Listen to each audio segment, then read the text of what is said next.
2017. This is on our website, and I'm going to go over each component of this. So we're their official hospitality people. So we are actually going to be the first people that greet the guests when they come, and the last people that they see when they leave. So it's really going to set the tone for how they're going to spend their day, which is the point, right? Because they, as Steve said, they've never had anybody in the parking lots before. So just imagine yourself standing in a parking lot, not knowing if there is a bus or isn't a bus, or where should I stand, or what time is it coming, is it going to be late? I've been here, and people at the airport, I've been sitting here for 45 minutes waiting for my bags, and it's been about 4 minutes, right? So people have this imagination thing going, So when we're there, we're going to have a team at each area. So you can see we have Team A, Team DE, I don't know why I did it this way, Team B, it's actually because it's the way it flows, Team B, Team C.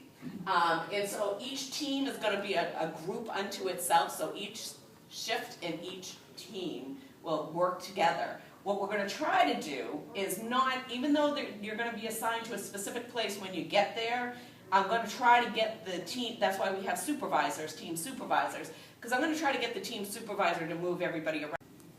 Let's quickly go through this. So, as you know, it's going to be held at Anheuser-Busch. So if you've been to Anheuser-Busch, it's going to kind of be in the spot that's between the gift shop and the horses. So in that grassed area there.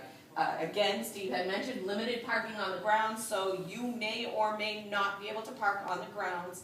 As we get closer, I'll be able to tell you more.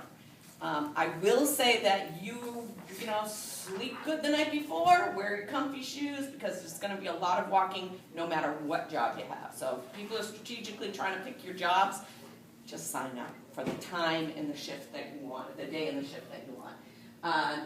We talked about the bus pickups and drop-offs and the express bus back and forth to the mall. This is pottery. Sorry. So on the highways, it's gonna tell people to get off at exit 7 or exit 11. So that's gonna be for the Rock and Ribfest, and the mall is gonna use exit 10. So we're gonna try to spread the traffic out. Now that doesn't mean that if you know where you're going, you're not gonna use other exits, but it's gonna tell the people who don't really know. And again, I can refer back to the Big E. If you've been to the Big E and you know how to get there, the back roads, you're gonna go the back roads. But if you're just driving there and you're just following the group, then you're just going to take where the signs say, because actually that will be the easiest way in and out for most people. Gretchen? Some of us will be coming from the west, not the north or the south. Right. So you can come however you want.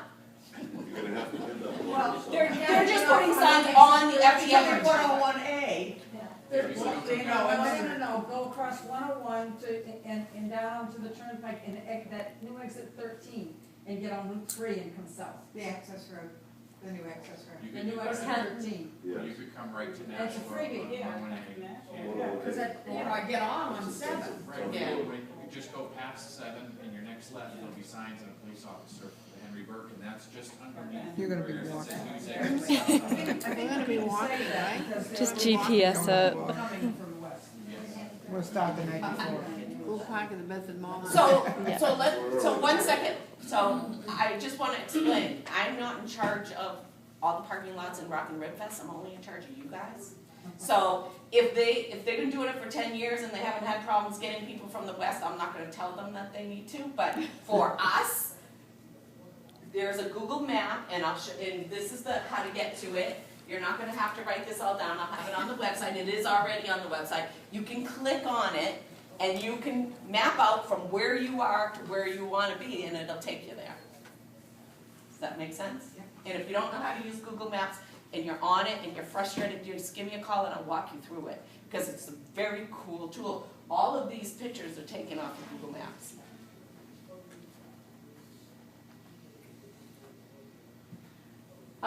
This is the Elbit lot. This is directly across from, this is directly across, let me see, I have another picture that'll show you. Right here is where Rock and Ribfest is, and this is the road. The other one. No, the other side. This one? The other side of the road. That's, you're right. No, it's right here. Yeah, it's right here, and this is where you come into the lot. Down here is where the fields are, and this is where most of the volunteers, not us, but most of the other volunteers and the Rotary people will be parking. So people will be parking here. We're not gonna staff that. I took a look at it and went, no, I don't want to. I don't want to, I know you don't want to. I mean, it's actually ball fields, and we would have to like yell at the people to get in line. Now, I've done parking before. I had prisoners that helped me the last time when I did parking like that. And I could tell them what to do, and they liked working hard, right? They were just happy to be in the sunshine. So we're not gonna deal with that, they're gonna deal with that. But that is where and there's like a little walking path that you can walk right across to get to. Where's Route 3 on that?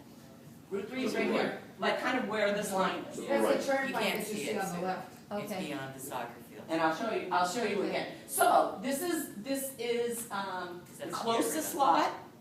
So I'm imagining that, and you can correct me if I'm wrong, it's probably gonna be the hardest lot to get in and out of, because it's high demand. It is, and I can also say, it's, just for reference, it's close enough that at least a third of the people who park there actually walk rather than wait for the bus. Oh, so. Because you just walk down that driveway at the top on the right, and you're at the intersection with it at the top of, at the top.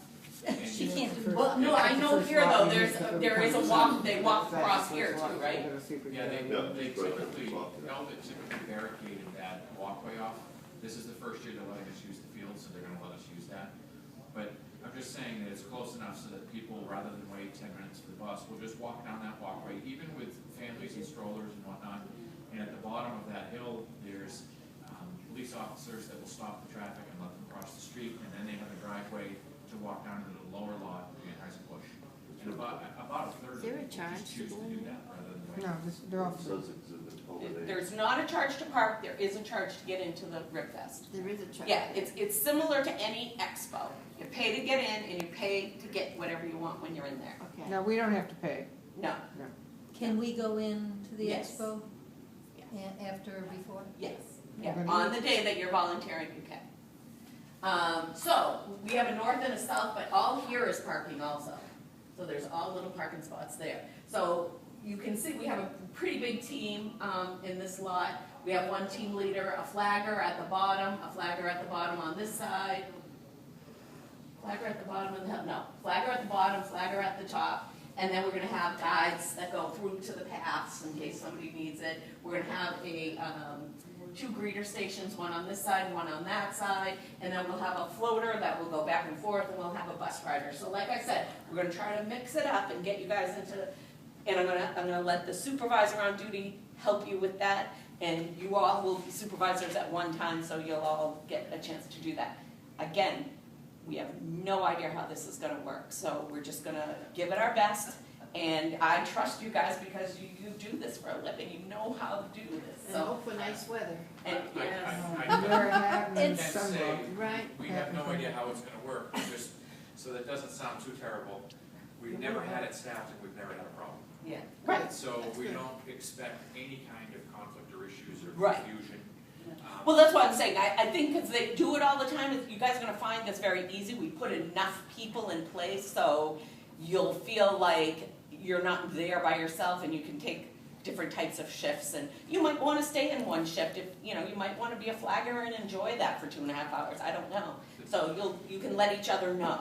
The biggest problems that we have have just been, and it hasn't really been too big of an issue, but people parking on the grass, or, right in front of the no parking on grass sign, because there's no other spot, and there are people from out of town, I imagine, that don't realize that right down the street, there's another little lot that they could park at, and they feel like, oh my God, I better take that spot on the grass, because if I turn around, then I won't have anywhere to park. So I expect that to get better, but it isn't even a situation where we enforce anything or do anything about it. The police are right there at the Aldit lot, and they just let people park wherever they want. It's really just no problem. Do you have trouble with running out of parking spots?